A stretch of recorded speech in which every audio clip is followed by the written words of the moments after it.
మా latest videos కోసం మా ఈ తెలుగు న్యూస్ ఛానల్ సబ్స్క్రైబ్ చేసి గంట సింబల్ యాక్టివేట్ చేసుకోండి. ఈ నెల 17 శుక్ర అమావాస్యలోపు గోవు కనిపిస్తే ఈ మాట పలకండి చాలు. తరతరాలకు తరగని ఆస్తి వస్తుంది. శుక్ర మహద్దశ పడుతుంది. ఇక మీకు తిరుగులేని రాజయోగం పడుతుంది. హిందూ ధర్మశాస్త్రాల ప్రకారం గోవు అంటే కేవలం ఒక జంతువు మాత్రమే కాదు, సాక్షాత్తు ముక్కోటి దేవతల నిలయం. గోమాత శరీరంలో ప్రతి అణువులోనూ ఒక శక్తి దాగి ఉంటుంది. గోవు వెనుక భాగంలో మహాలక్ష్మీదేవి కుడివై ఉంటుంది. అందుకే మనం గోవును దర్శించుకున్నా లేదా స్పృశించినా అనంతమైన పుణ్యఫలం దక్కుతుందని పెద్దలు చెబుతుంటారు. శుక్రవారం అంటేనే లక్ష్మీదేవికి ప్రీతికరమైన రోజు. దానికి అమావాస్య తోడడంతో ఈ శుక్ర అమావాస్య రోజు చేసే చిన్న పరిహారం కూడా మన జీవితాన్నే మార్చేసే శక్తిని కలిగి ఉంటుంది. కాబట్టి ఈ అద్భుతమైన శుక్ర అమావాస్య రోజున మీకు ఎక్కడైనా గోవు కనిపిస్తే మీరు కేవలం ఒక్క మాట పలికి ఈ ఆహారాన్ని తినిపించండి చాలు. మీ తరతరాలకు తరగని ఆస్తి వస్తుంది. మీ జాతకంలో ఉన్న దారిద్ర్య దోషాలన్నీ తొలగిపోయి శుక్ర మహద్దశ పడుతుంది. అసలు గోమాత గొప్పతనం గురించి ఎంత చెప్పినా తక్కువే. ఆవు అరుపులో ఓంకార నాదం ఉంటుంది. ఆవు పాలు, పెరుగు, నెయ్యి మనకు ఆరోగ్యాన్నిస్తే, ఆవు పంచితం మరియు పేడ మనకు ఆధ్యాత్మిక శుద్ధినిస్తాయి. గోవును పూజించడం అంటే బ్రహ్మ, విష్ణు, మహేశ్వరులను ఒకేసారి పూజించినట్లు లెక్క. గనుక ఈ అమావాస్య రోజున గోవు కనిపిస్తే ప్రతి ఒక్కరూ భక్తితో 2 చేతులు జోడించి నమస్కారం చేసుకోండి. మీ మనసులోని కోరికలను ఆ గోమాత చెవిలో చెప్పుకోండి. అవి నేరుగా పరమాత్మకు చేరుతాయి. అలాగే ఈ అమావాస్య రోజు గోవుకు ప్రత్యేకమైన ఆహారాన్ని తినిపించండి. మీకు అష్టైశ్వర్యాలు సిద్ధిస్తాయి. ఎంతలా అంటే మీరు కూర్చుని తిన్న తరగని రీతిలో సంపద మీ ఇంట్లోకి వచ్చి చేరుతుంది. మీ జాతక చక్రంలో గ్రహగతులు ఏవైనా తేడాగా ఉన్నా ఈ పరిహారంతో అంతా అనుకూలంగా మారుతుంది. వద్దన్నా ధనం వచ్చి చేరుతుంది. మీకున్న ఆర్థిక ఇబ్బందులు, అప్పుల బాధలు అన్నీ మంచులా కరిగిపోతాయి. మీకు రాజయోగం పడుతుంది. మీరు ఏ పని చేపట్టినా అది విజయవంతమవుతుంది. అంటే మీరు పట్టిందల్లా బంగారంలాగా మారుతుంది. మరి ఇంతకీ ఈ శుక్ర అమావాస్య రోజు ఆవుకు ఏ ఆహారం పెట్టాలి, ఏ మంత్రం పాటించాలి అనే విషయాన్ని ఇప్పుడు వీడియోలో వివరంగా తెలుసుకుందాం. అంతకన్నా ముందు ఒక పవిత్ర కథను విందాం. ఫ్రెండ్స్, ఈ వీడియోను తప్పకుండా లైక్ చేయండి మరియు కామెంట్ బాక్స్లో భక్తితో ఓం శ్రీ గోమాత్రే నమః అని టైప్ చేయండి. ఒకానొక కాలంలో ప్రకృతి ఒడిలో విరజిల్లుతున్న ఒక పరమ పవిత్రమైన ఆశ్రమం ఉండేది. ఆ ఆశ్రమం చుట్టూ ఎటు చూసినా పచ్చని పొలాలు, నిండుగా ప్రవహించే చెరువులు, రంగురంగుల పూల మొక్కలతో నిండిన తోటలు ఎంతో రమణీయంగా ఉండేవి. తెల్లవారుజామునే పక్షుల కిలకిల రావాలతో ఆశ్రమం మేల్కొనేది. అక్కడ వందలాది ఆవులు ఉండేవి. వాటి మెడలోని గంటల శబ్దం ఓ ఓంకార నాదంలా వినిపించేది. ఆ ఆశ్రమంలో ఎంతోమంది గొప్ప గురువులు ఉండేవారు. వారి వద్ద వందల సంఖ్యలో శిష్యులు క్రమశిక్షణతో విద్యను నేర్చుకుంటూ ఉండేవారు. వారందరూ ప్రకృతిని ప్రేమిస్తూ, చెట్లకు నీళ్లు పోస్తూ, ఆవులకు సేవ చేస్తూ చాలా ఆనందంగా ఉండేవారు. ఆ శిష్యులలో గోపాల్ అనే ఒక కుర్రవాడు ఉండేవాడు. వాడు చాలా తెలివైనవాడు. ప్రతి విషయాన్ని లోతుగా ఆలోచించే స్వభావం కలవాడు. ప్రతిరోజు ఉదయం శిష్యులందరూ గోశాలకు వెళ్ళి ఆవులకు స్నానాలు చేయించి వాటికి కావలసిన పచ్చగడ్డిని, నీళ్లను అందించేవారు. ఒకరోజు గోపాల్ ఆవులకు ఆహారం పెడుతూ ఉండగా వాడి మనసులో కొన్ని ప్రశ్నలు మొదలయ్యాయి. ఈ ప్రపంచంలో ఎన్నో రకాల జంతువులు ఉన్నాయి కదా, పక్షులు ఉన్నాయి, కుక్కలు ఉన్నాయి. కానీ అందరూ ఆవులకు మాత్రమే ఎందుకు అంత ప్రాధాన్యత ఇచ్చారు? పండుగలు వస్తే చాలు ఆవులకు రకరకాల పిండి వంటలు, పండ్లు పెట్టి ఎందుకు పూజిస్తారు? అసలు ఆవుకు ఆహారం పెడితే మనకు వచ్చే లాభం ఏంటి? ఇలాంటి ప్రశ్నలతో వాడు గోశాల నుండి నేరుగా ఆశ్రమంలో అందరికంటే పెద్దవారైన ప్రధాన గురువుగారి దగ్గరకు వెళ్ళాడు. గురువుగారు ఒక పెద్ద మర్రి చెట్టు కింద ధ్యానంలో ఉన్నారు. గోపాల్ ఆయన పాదాలకు నమస్కరించి తన మనసులోని సందేహాన్ని అడిగాడు. గురువుగారు, అసలు ఆవులకు ఆహారం పెట్టడం వల్ల మనకు కలిగే నిజమైన ప్రయోజనాలు ఏమిటి? వేరే జంతువుల కంటే ఆవు ఎందుకు ప్రత్యేకం అని అడిగాడు. గోపాల్ అడిగిన ప్రశ్న విన్న గురువుగారు నెమ్మదిగా కళ్ళు తెరిచి చిన్నగా నవ్వుతూ వాడిని దగ్గరకు పిలిచారు. నాయనా గోపాల్, నీకు వచ్చిన సందేహం చాలా గొప్పది. దీని గురించి నీకు అర్థం కావాలంటే నేను ఒకప్పుడు పర్వత శిఖరం మీద తపస్సు చేసుకుంటున్నప్పుడు జరిగిన ఒక సంఘటన గురించి చెప్పాలి. అక్కడ నేను ఒక ఆవును కలిశాను. ఆ ఆవు తన పుట్టినప్పటి నుండి ముసలిదయ్యే వరకు జరిగిన తన జీవిత కథను నాకు చెప్పింది. ఆ కథ వింటే నీకు ఆవు విశిష్టత, దాని పట్ల మనుషుల స్వార్థం మరియు గోసేవ వల్ల కలిగే 8 గొప్ప ప్రయోజనాలు అర్థమవుతాయి అని గురువుగారు కథ చెప్పటం మొదలుపెట్టారు.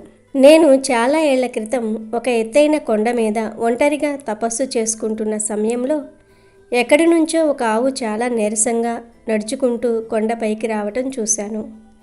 అది సరిగ్గా నడవలేక కాళ్ళు తడబడుతూ ఉంటే మెల్లగా కొండ అంచు వరకు వెళ్ళింది. కింద చూస్తే 1000 అడుగుల లోతు ఉంది. ఆ ఆవు అక్కడి నుండి కిందకి దూకి తన ప్రాణాలను వదిలేయాలని సిద్ధపడింది. అది గమనించిన నేను వెంటనే నా ధ్యానాన్ని ఆపి పరుగున వెళ్ళి ఆ ఆవును ఆపాను. ఓ గోమాత, ఆగు, ఎందుకు ఇలాంటి పని చేస్తున్నావు అని అడిగాను. అప్పుడు ఆ ఆవు తన కన్నీళ్లు తుడుచుకుంటూ తన జీవిత కథను ఇలా చెప్పింది. మునివర్య, నేను ఒకప్పుడు ఒక చిన్న గ్రామంలోని రైతు కుటుంబంలో పుట్టాను. నేను పుట్టినప్పుడు ఆ ఇంటి ఇల్లాలు ఎంతో సంతోషించింది. మా ఇంటికి మహాలక్ష్మి వచ్చింది అని నాకు పసుపు కుంకుమలు పెట్టి పూజించారు. నేను చిన్నదూడగా ఉన్నప్పుడు నా మెడకు చిన్న గంటలు కట్టారు. నేను గెంతుతూ ఉంటే ఆ శబ్దం విని అందరూ మురిసిపోయేవారు.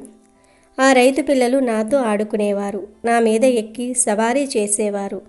నేను వారిని నా తోటి బిడ్డల్లాగే భావించాను. నేను ఎదిగి పెద్దదానిని అయ్యాను. నాకు ఒక అందమైన దూడ పుట్టింది.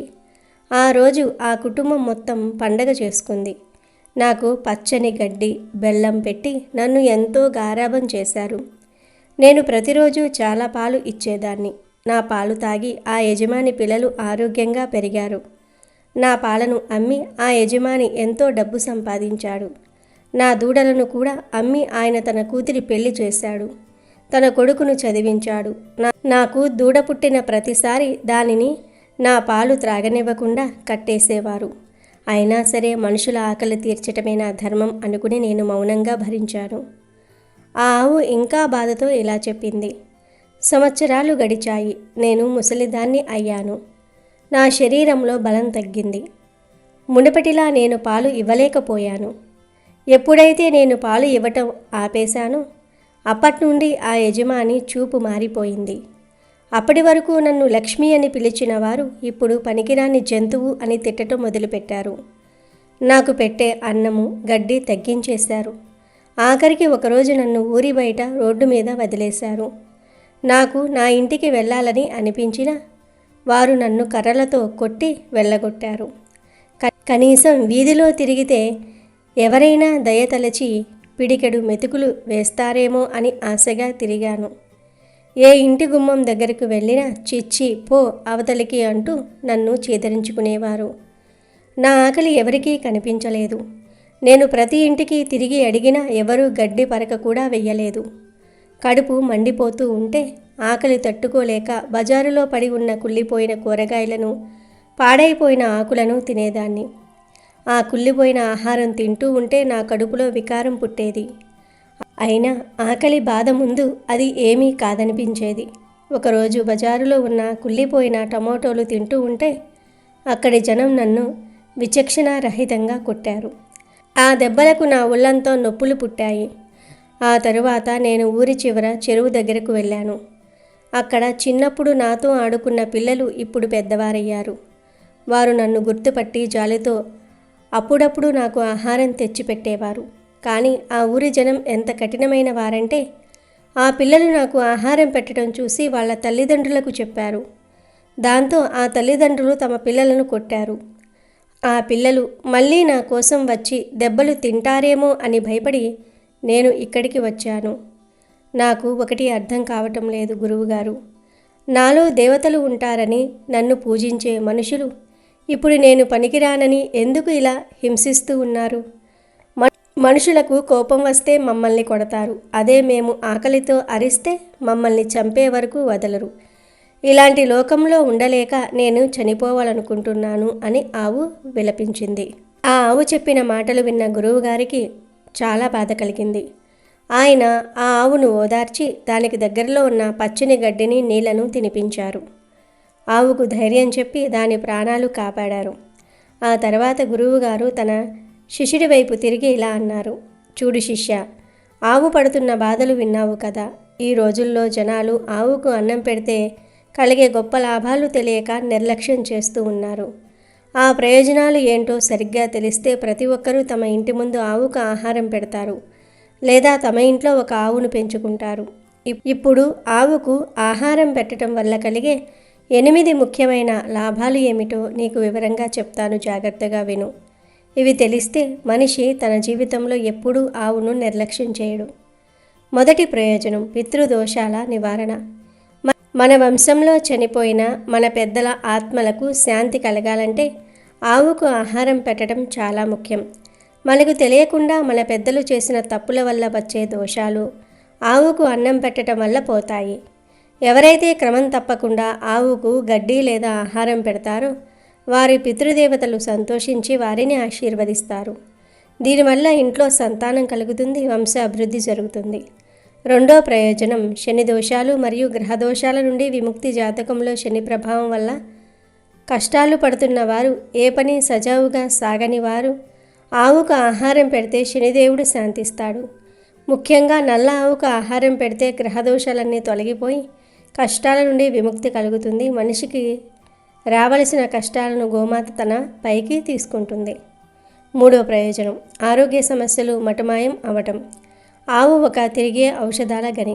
ఆవుకు ఆహారం పెట్టి దాని ఒంటి మీద ప్రేమగా చెయ్యి వేసి నిమిరితే మన శరీరంలో ఉన్న ఒత్తిడి, ఆందోళన తగ్గిపోతాయి. ఆవు దగ్గరకు వెళ్ళి సేవ చేయటం వల్ల మనసు ప్రశాంతంగా మారి బీపీ, షుగర్ వంటి దీర్ఘకాలిక అనారోగ్యాలు కూడా క్రమంగా తగ్గిపోతాయి. ఆవు నిశ్వాసలో ఉండే గాలి మన ఊపిరితిత్తుల ఆరోగ్యానికి ఎంతో మేలు చేస్తుంది. నాలుగో ప్రయోజనం లక్ష్మీదేవి అనుగ్రహం. ఆవు వెనుక భాగంలో సాక్షాత్తు మహాలక్ష్మి నివసిస్తుందని మన పెద్దలు చెప్తూ ఉంటారు. ఎవరైతే ఆవుకు భక్తితో ఆహారం పెట్టి దానికి నమస్కారం చేసుకుంటారో వారి ఇంట్లో డబ్బుకి ఎప్పుడూ కొరత అనేదే ఉండదు. దారిద్ర్యం తొలగిపోయి ఐశ్వర్యం ప్రాప్తిస్తుంది. ఎంత సంపాదించినా డబ్బు మిగలటం లేదు అనుకునేవారు ఆవుకు ఆహారం పెట్టడం మొదలు పెడితే ఫలితం కనిపిస్తుంది. ఐదో ప్రయోజనం సకల పాపహరణం. మనిషి తన జీవితంలో తెలిసి తెలియక ఎన్నో చిన్న చిన్న తప్పులు చేస్తూ ఉంటాడు. ఆవు నోటికి ఒక ముద్ద ఆహారం అందించటం అంటే 33 కోట్ల దేవతలకు నైవేద్యం పెట్టినంత పుణ్యం దక్కుతుంది. దీనివల్ల మన పాపాలు కడిగివేయబడతాయి. ఆరో ప్రయోజనం మనోబలం మరియు ప్రశాంతత. ఈ రోజుల్లో అందరికీ టెన్షన్లు ఎక్కువైపోయాయి. ఆవుతో కొద్దిసేపు గడిపి దానికి ఆహారం తినిపిస్తే మనసు ఎంతో హాయిగా మారుతుంది. ఇది మనలో ఉన్న కోపాన్ని, ఆవేశాన్ని తగ్గించి శాంతిని ఇస్తుంది. ఆవు కళ్ళల్లో ఉండే ఆ ప్రశాంతత మన మీద కూడా ప్రభావం చూపిస్తుంది. ఏడో ప్రయోజనం ప్రమాదాల నుండి రక్షణ. మనకు రావలసిన గండాలు, ప్రమాదాల నుండి గోమాత మనల్ని కాపాడుతుంది. ఆవు ఆశీస్సులు ఉన్నవారికి అకాల మరణ భయం ఉండదు. ఏదైనా పెద్ద ఆపద రాబోతున్నా అది చిన్న దెబ్బతో తప్పిపోతుంది. ఎనిమిదో ప్రయోజనం సర్వకార్య సిద్ధి. మీరు ఏదైనా ముఖ్యమైన పని మీద బయటికి వెళ్ళేటప్పుడు లేదా ఏదైనా సాధించాలని అనుకుంటున్నప్పుడు ఆవుకు ఒక పండు కానీ కొంచెం బెల్లం కానీ తినిపిస్తే ఆ పనిలో విజయం లభిస్తుంది. ఆవుకు ఆహారం పెట్టడం వల్ల మన చుట్టూ ఉన్న నెగిటివ్ ఎనర్జీ పోయి అంతా పాజిటివ్గా మారుతుంది. గోపాల్, ఇప్పుడు నీకు అర్థమైందా? ఆవుకు ఆహారం పెట్టడం అంటే కేవలం ఒక జంతువుకు తిండి పెట్టడం కాదు. అది మన జీవితానికి ఎంతో మేలు చేసే ఒక పవిత్రమైన యజ్ఞం. మనుషులు తమ స్వార్థం కోసం ఆవును వాడుకుని వదిలేస్తూ ఉన్నారు. కానీ ఆవు మనకు తల్లి కంటే ఎక్కువ. ఆవు కన్నీరు పెడితే ఆ ఇల్లు, ఆ సమాజం ఎప్పటికీ బాగుపడదు. మన ఇంటి ముందరకు ఆవు వచ్చినప్పుడు దానిని కొట్టకూడదు. కనీసం పిడిగడు మెతుకులు లేదా కొంచెం గడ్డి అయినా వెయ్యాలి. అలా వేయటం వల్ల ఆ గోమాత మనల్ని దీవిస్తుంది. పాలు ఇవ్వటం మానేసిన ఆవు మనకు లక్ష్మీదేవితో సమానం. మన ఇంట్లో వృధా అయ్యే అన్నం లేదా కూరగాయల తొక్కులను ఆవుకు పెట్టడం వల్ల కూడా మనకు చాలా పుణ్యం వస్తుంది. ఆవు పేడ, మూత్రం కూడా మనకు ఎంతో మేలు చేస్తాయి. ఆవు ఉన్న చోట ఎప్పుడూ దేవతలు కొలువై ఉంటారు. కాబట్టి నాయనా, నువ్వు కూడా ఈ రోజు నుండి ఆవుకు ఆహారం పెట్టడం ఒక అలవాటుగా మార్చుకో. నీ చుట్టూ ఉన్న వారికి కూడా ఈ విషయాలను చెప్పు. అప్పుడు అందరూ ఆవులను ప్రేమగా చూసుకుంటూ ఉంటారు. మనుషులు ఆవును కేవలం పాలిచ్చే మిషన్ లాగా చూస్తూ ఉన్నారు. కానీ ఆవు మన సంస్కృతికి ఆధారం. ఆవు ఆకలితో ఉంటే ఆ దేశం ఎప్పుడూ అభివృద్ధి చెందదు. మన పురాణాలలో కూడా గోదానం కంటే గోసేవ గొప్పది అని చెప్పారు. ఆవుకు ఆకలి వేసినప్పుడు అది మనల్ని అడగలేదు, కానీ తన కళ్ళతోనే తన బాధను చెప్తుంది. ఆ బాధను అర్థం చేసుకుని ఆహారం పెట్టేవాడే నిజమైన మనిషి. గోపాల్, ఇప్పుడు మీకు కలిగిన మార్పు ఏమిటి? నువ్వు కూడా ఇక నుండి ఆవుకు సేవ చేస్తావు కదా అని గురువుగారు అడిగారు. గోపాల్ కళ్ళల్లో నీళ్లతో, తప్పకుండా గురువుగారు. ఆవు పడే ఆకలి బాధలు విన్నప్పుడు నా గుండె చెరువయ్యింది. ఇప్పటి వరకు తెలియక చేసిన తప్పులు ఇకపై చెయ్యను. ప్రతిరోజు ఆవులకు సేవ చేస్తాను. మన ఆశ్రమంలోనే కాదు, బయట ఉన్న ఆవులకు కూడా నా వంతు సహాయం చేస్తాను అని అన్నాడు. ఆ రోజు నుండి గోపాల్ ప్రతిరోజు ఆవులకు సేవ చేస్తూ తన స్నేహితులకు కూడా ఆవుల గొప్పతనాన్ని వివరిస్తూ ఉండేవాడు. గోమాత దీవెనలు ఉంటే మనిషికి ఏ లోటు ఉండదు. ఈ కథ ద్వారా నువ్వు కూడా ఆవు విశిష్టతను తెలుసుకున్నావు కదా. ఇక నుండి నువ్వు కూడా గోసేవలో పాలు పంచుకో. నీ జీవితం సుఖ సంతోషాలతో నిండిపోతుంది అని గురువుగారు ముగించారు. మనం కూడా ఈ కథ ద్వారా నేర్చుకోవాల్సింది ఇదే. ఆవును ప్రేమిద్దాము, గోమాతను రక్షిద్దాం. ఆవుల ఆకలి తీరితేనే మన కడుపు నిండుతుంది. ఈ 8 ప్రయోజనాలను గుర్తుంచుకొని గోసేవ చేసి పుణ్యాన్ని సంపాదిద్దాం. ఇక అసలు విషయంలోకి వస్తే, ఈ అమావాస్య రోజున మీకు ఎక్కడైనా గోవు కనిపిస్తే వెంటనే ఆ గోమాత దగ్గరకు వెళ్ళి భక్తితో నమస్కరించుకోండి. ఆ తర్వాత గోధుమ పిండిలో కొంచెం బెల్లం కలిపి ఉండలుగా చేసి ఆ గోధుమ పిండి ఉండలను ఆవుకు తినిపించాలి. గోధుమలు సూర్య భగవానుడికి సంకేతం, బెల్లం లక్ష్మీ కటాక్షానికి చిహ్నం. ఒకవేళ మీ ఇంట్లో గోధుమ పిండి అందుబాటులో లేకపోతే బియ్యం పిండిలో బెల్లం కలిపి కూడా పెట్టవచ్చు. ఇలా ఈ శుక్ర అమావాస్య నాడు గోమాతకు గోధుమ పిండి బెల్లం కలిపి తినిపించడం వల్ల సాక్షాత్తు లక్ష్మీదేవి మీ ఇంట్లోకి ప్రవేశిస్తుంది.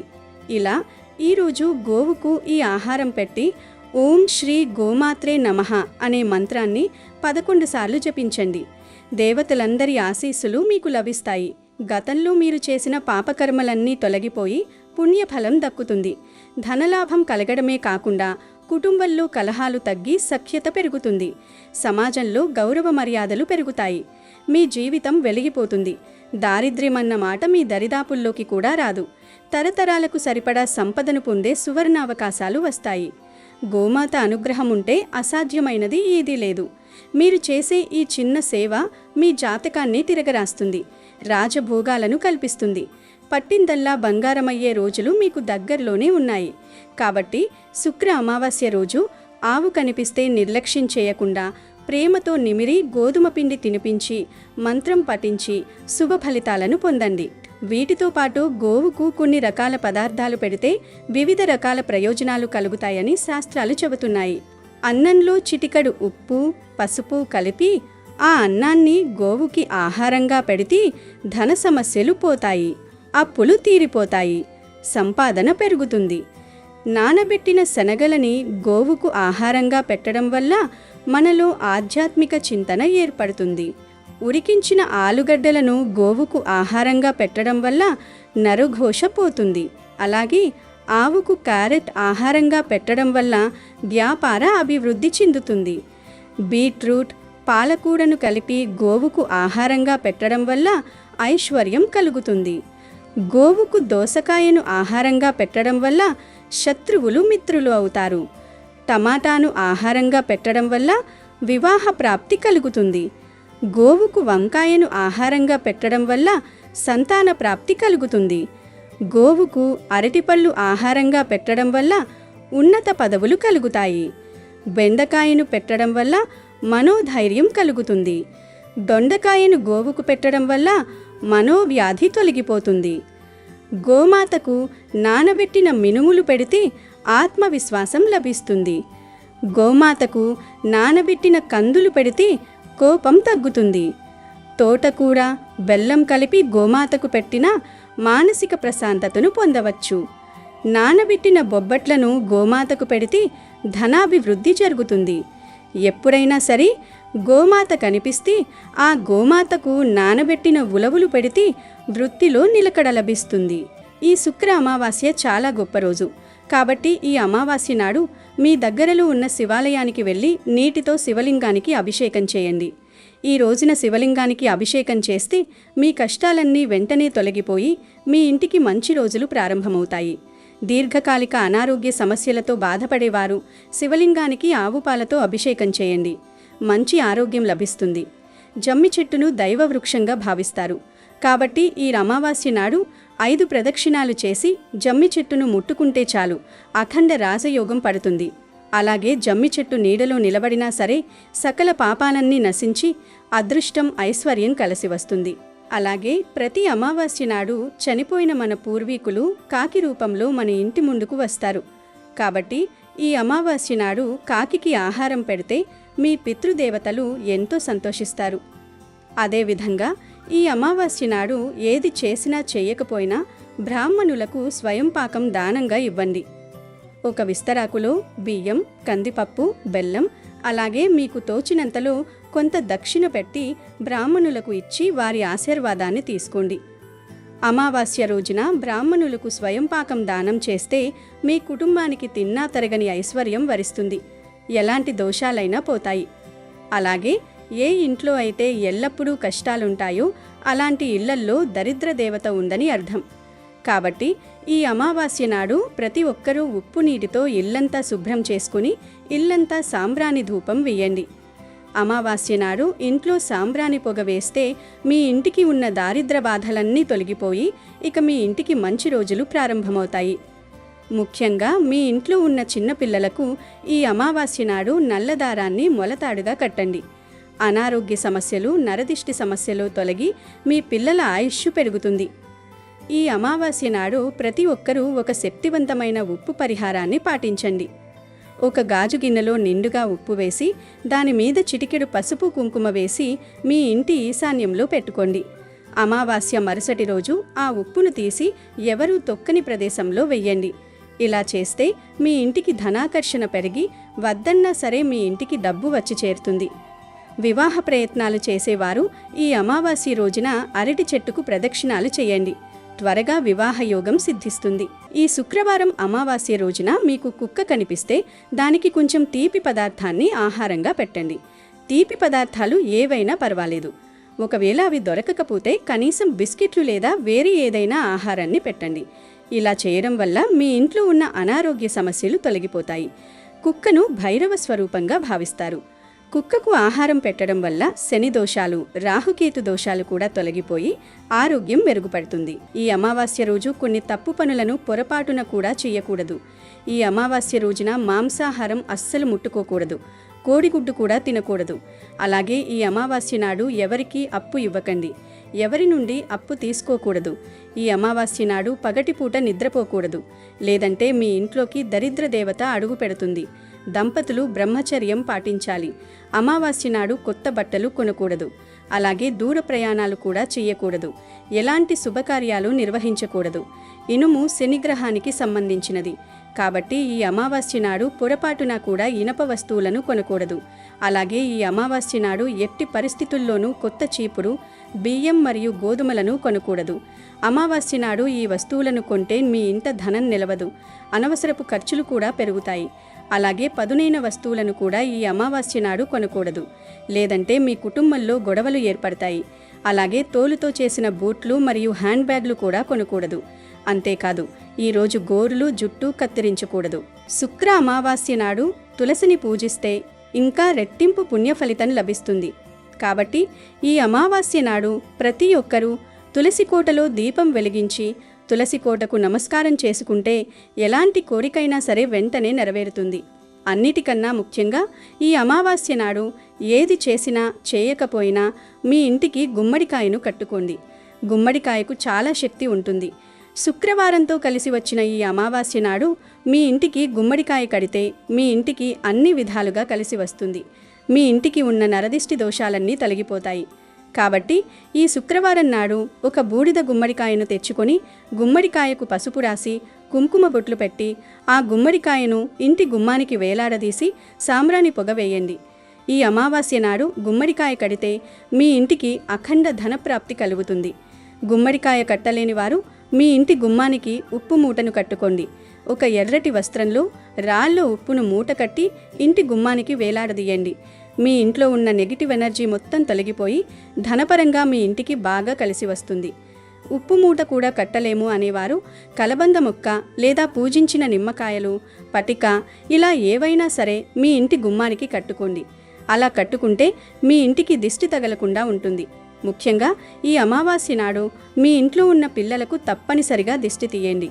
అమావాస్య నాడు రాళ్ళు ఉప్పుతో, ఆవాలతో, ఎండుమిరపకాయలతో పిల్లలకు దిష్టి తీస్తే నరదిష్టి సమస్యలు, అనారోగ్య సమస్యలన్నీ తొలగిపోయి మంచి ఆరోగ్యం కలుగుతుంది. అదేవిధంగా ఈ అమావాస్య నాడు ప్రతి ఒక్కరూ కాలికి నల్లదారం కట్టుకోండి. అమావాస్య రోజున కాలికి నల్లదారం కట్టుకుంటే నరదిష్టి దోషాలు, శని దోషాలన్నీ తొలగిపోయి మీకు మంచి రోజులు ప్రారంభమవుతాయి. ఆడవారైతే ఎడమ కాలికి, పురుషులైతే కుడి కాలికి నల్లదారాన్ని కట్టుకోవాలి. ఇక విపరీతమైన అప్పుల సమస్యలతో ఇబ్బంది పడేవారు బియ్యపిండిలో పంచదార కలిపి ఈరోజు నల్ల చీమలకు ఆహారంగా వేయండి. నెల తిరగకుండానే మీ అప్పుల బాధలన్నీ క్రమక్రమంగా తొలగిపోతాయి.